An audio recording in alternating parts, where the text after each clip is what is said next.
बिस्मिल्लाहिर्रहमानिर्रहीम अस्सलातु वस्सलामु अलैका या सय्यदी या रसूलल्लाह अस्सलातु वस्सलामु अलैका या सय्यदी या हबीबल्लाह।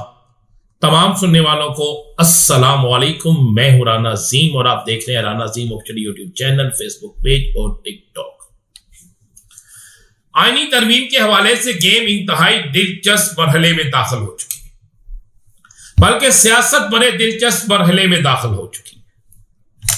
शंघाई कॉन्फ्रेंस के बाद लगता है कि सियासत के अंदर इस कदर तलखियां और इस कदर लड़ाई और इस कदर एहतजाजी मुजाहरे शुरू हो जाएंगे कि यह सियासत हर रोज किसी नए रुख की तरफ चली जाएगी। हुकूमत हर सूरत में, हर हाल में 25 से पहले आईनी तरमीम करवाना चाहती है। हुकूमत हर सूरत में यह चाहती है कि यह आईनी तरमीम जो है किसी सूरत में भी ना रुके, बल्कि हुकूमत की यह जाती ख्वाहिश है कि यह आईनी तरमीम इतनी तेजी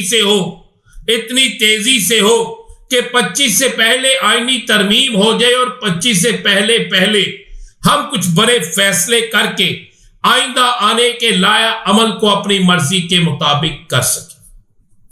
अब भी बहुत से जराए ये दावा कर रहे हैं कि 25 से पहले आईनी तरमीम नहीं हो सकेगी, लेकिन हुकूमत ने 18 तारीख को इजलास, 17 तारीख को सेनेट का इजलास, 18 तारीख को पार्लियामेंट का इजलास बुला लिया है।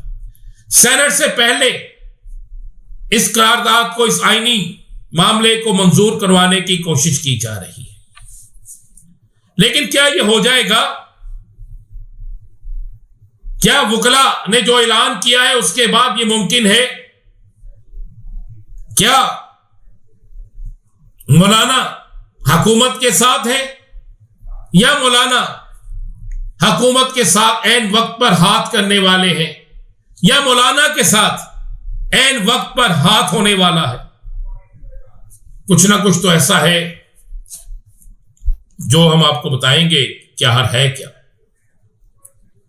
आज से एक दिन पहले एक बहुत बड़ा कन्वेंशन होता है जिसमें चारों सूबों से अहम तरीन बार्स के ओहदेदार शामिल होते हैं। इस कन्वेंशन के बाद एक चीज तो साबित हो जाती है, यह वकला कन्वेंशन जो कराची में होता है, कि एक चीज तो साबित हो जाती है कि पाकिस्तान की सियासत में वकला ने की अक्सरियत ने मुस्तरद कर दिया है आईनी तरमीम को। वकला ने आईनी तरमीम के खिलाफ खुलकर अपना वोट दे दिया है।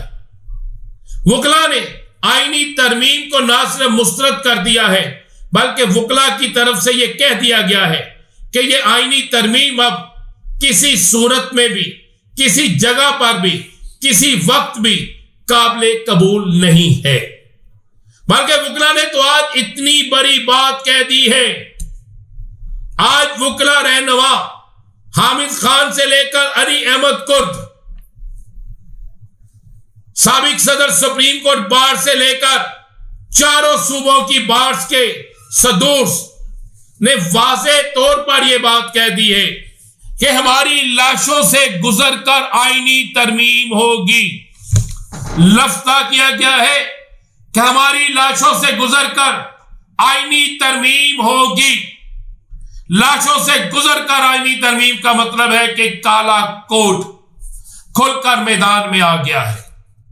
अब लगता है कि एक बहुत बड़ी तहरीक चलने वाली है।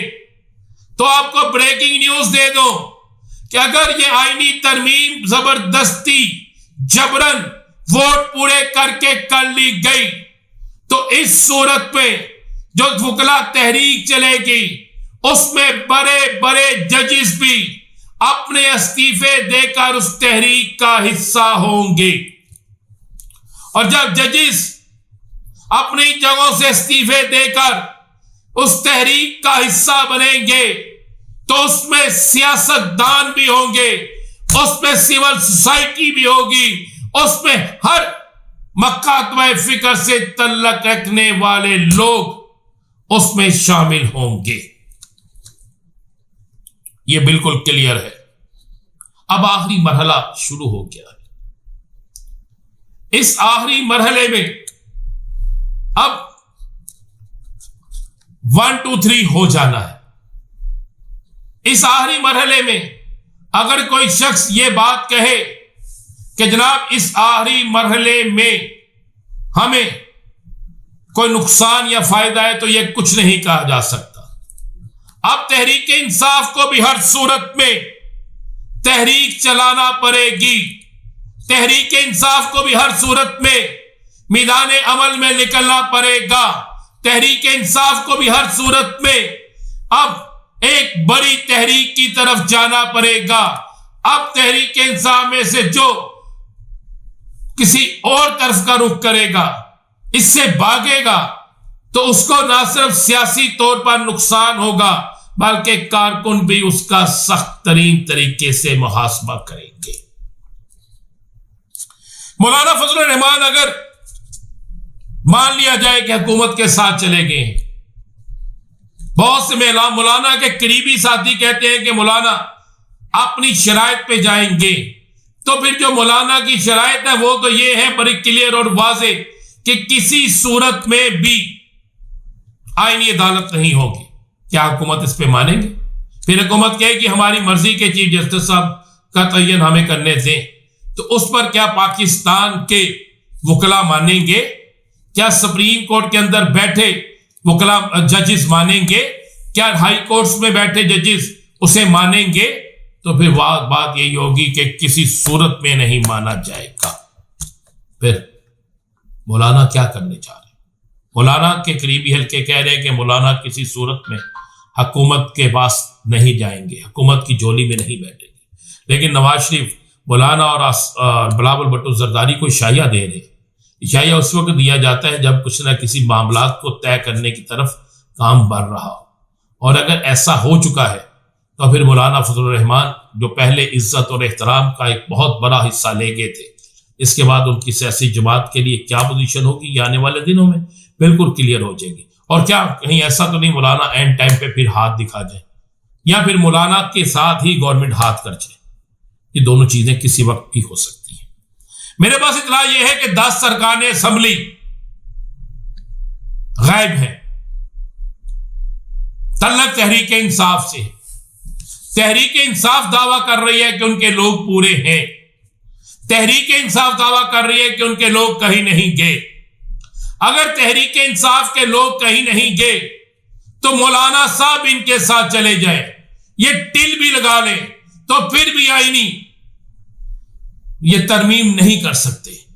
और अगर इन्होंने इजलास बुलाया है, अगर इन्होंने सब कुछ किया है, तो फिर जो 10 सरकारें असेंबली जिनका ये दावा कर रहे हैं फिर वो इनके पास है, तो फिर ये किसकी कमजोरी होगी? अरकान असेंबली के साथ साथ तहरीक इंसाफ की क़यादत की भी कमजोरी होगी। तो फिर आने वाले वक्तों में जिसकी सियासत खत्म होगी सो होगी, लेकिन इसके साथ साथ बहुत से लोग जो है वो अवामी इत्तेसाब के जुमरे में भी आएंगे। इजाजत दीजिए।